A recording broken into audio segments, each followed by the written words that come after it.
With Professor Tribe, justices do change their mind sometimes shortly after their argument, sometimes later. But what I wanted to emphasize is how remarkably well the Constitution has done, and this is where I disagree with Professor Tribe. I think it's a defeat for the Obama administration.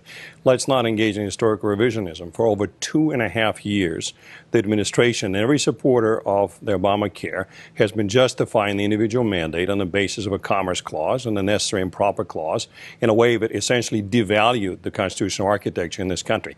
5 justices, Jeff, 5 justices have said that is not correct. The taxing power argument, which I'm not very happy, is an afterthought. And even those people like Professor Tribe, who said that the mandate is supported by the taxing power, have never said it's supported by the taxing power alone. So the very ship that the administration has been sailing has sunk. Second, 7 justices, including Justice Kagan and Justice Breyer, have said the other centerpiece of the Obamacare, the forced Medicare restructuring that imposed tremendous burden on my 26 states, is unconstitutional. That is a stunning victory. The fact that the mandate still stands is unfortunate, but does not detract. Okay, but let me come back to you, David Rivkin. Where specifically do you see, I mean, again, looking beyond the Health Care Act, the decision, where do you see it affecting the power of the federal government in this or other areas? This decision, in both for joint dissent and the court's majority opinion, rearticulates... Majority on the Medicaid part. Well, not just Medicaid, the Chief Justice Roberts' opinion for the court, rearticulates in a most elegant fashion the importance of a dual sovereignty system, its connection to individual liberty, the proposition the federal government cannot exercise general police power. I've been saying from the very beginning, this is not about health care. This is not about individual mandate. It's about our constitutional architecture.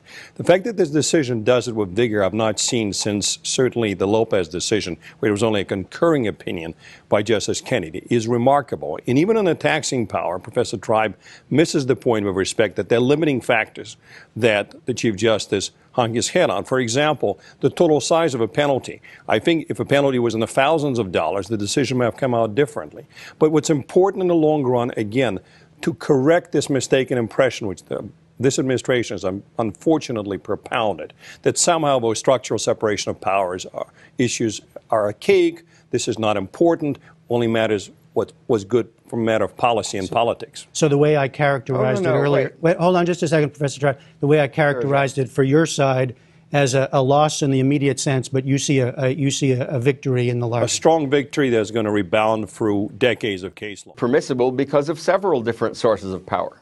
Okay, just how is it possible? And in every round of oral argument, in every brief, the Obama administration, which I had pleasure and privilege of litigating in the lower courts, has argued repeatedly while paying lip service, Professor Tribe, lip service to the proposition that federal government does not exercise their own police powers, has been arguing that compelling inactive individuals to enter into commercial transaction, not just purchasing health insurance, but any commercial transaction, is okay. That view has been decisively rejected by 5 justices. There's got to be some accounting for that. It's not just a pedantic point. All right, well, we are not going to, we're not going to resolve this tonight. We're not going to resolve this one for a long time, but we'll continue looking at the legal issues. So I want to thank you both, Lawrence Tribe and Mr. Rivkin. Thanks.